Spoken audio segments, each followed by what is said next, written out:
নমস্কাৰ। আজিৰ তাৰিখত অসমৰ 126টা সমষ্টিত বিধানসভা নিৰ্বাচন হ'বলৈ গৈ আছে আৰু ইয়াৰ সংখ্যাটো হৈছে 16 সংখ্যক।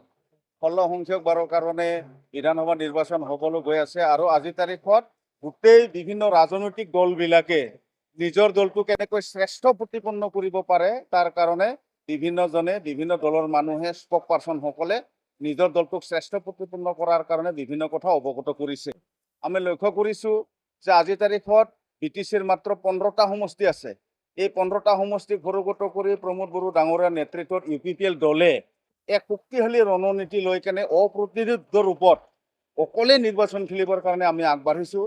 আমি আশাবাদী বিটিচিৰ অন্তৰ্গত 26টা জাতি জনগোষ্ঠীৰ মানুহে প্ৰমোদ বড়ো ডাঙৰীয়াৰ ট্ৰেক্টৰ পাৰ্টি বা UPPL দলক এইকাৰণে সমৰ্থন কৰিছে যে ইয়াত কেৱল মাত্ৰ এটা জাতি জনগোষ্ঠীক প্ৰাধান্য দি কেনে নহয়, বিটিচিত বসবাস কৰা বড়োৰ লগতে বিভিন্ন জাতি জনগোষ্ঠীক লৈ মুঠ 26টা জাতি জনগোষ্ঠীৰ আৱেগ, অনুভূতি, সাংবিধানিক অধিকাৰ, নিজৰ ভাষা, কলা সংস্কৃতিবিলাকক আপডেট দিবৰ কাৰণে UPPL দলে বিগত 5টা বছৰত কেনেকৈ কাম কৰিলে ইয়াৰ প্ৰমাণ বিটিচিবাসীক দি থৈছে।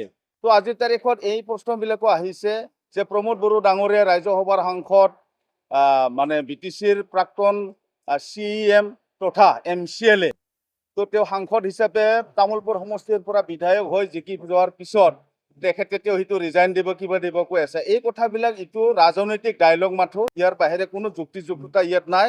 আপোনালোকে দেখিব দিলীপ শইকীয়া ডাঙৰীয়াও পাৰ্টিৰ সভাপতি হৈ আছে আমাৰ অসম প্ৰদেশ বিজেপিৰ। তেখেতো এজন MP হয় বা অন্য ৰাষ্ট্ৰতো এনেকুৱা উদাহৰণবিলাক আছে।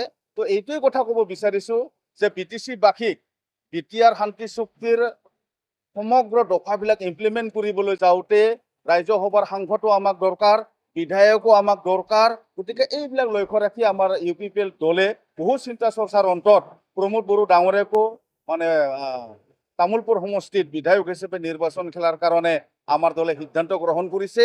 ই কোনো ভুল সিদ্ধান্ত নহয়। তেখেতে জিকি যোৱাৰ পিছত অসমৰ প্ৰেক্ষাপটত বিটিচিত বসবাস কৰা 26টা জাতি জনগোষ্ঠীৰ উপৰিও বিটিচিৰ বাহিৰত যিমানবোৰ জাতি জনগোষ্ঠী আছে সকলোৰ হৈ কাম কাজ কৰিবৰ কাৰণে UPPL দলে শক্তিশালী ৰূপত আগবাঢ়ি যাবলৈ হ'লে প্ৰমোদ বড়ো ডাঙৰীয়াৰ নেতৃত্ব দিব লাগিব। এইটো ধৰক এই কথাবিলাক আপোনালোকে জানে যে বিটিচিৰ 15টা সিটত আজিৰ তাৰিখত NDA অৰ্থাৎ বিজেপি, কংগ্ৰেছ, AJP অন্যান্য দলবিলাকে যে ইয়ালৈ আহিছে তেওঁলোকক UPPL দলে আমি পৰিভ্ৰমী চৰাইৰ লগত তুলনা কৰিব বিচাৰোঁ। তেওঁলোকে ইলেকশ্যন আহিলেহে ইয়াত তেওঁলোকৰ কুচকাৱাজ আৰম্ভ কৰে। তেওঁলোকে নিৰ্বাচন আহিলেহে আমাৰ মাজত আহি বিভিন্ন ধৰণৰ আঁচনিৰ কথা কয়, বিভিন্ন জাতি জনগোষ্ঠীৰ কথা কয়। কিন্তু যেতিয়া বিটিচিত সংঘাত হয়, যেতিয়া বিটিচিত বিভিন্ন জাতি জনগোষ্ঠীৰ মাজত এটা উৰিয়া উৰি পৰিৱেশ হয়, তেতিয়া কিন্তু তেওঁলোকে ইয়ালৈ নাহে।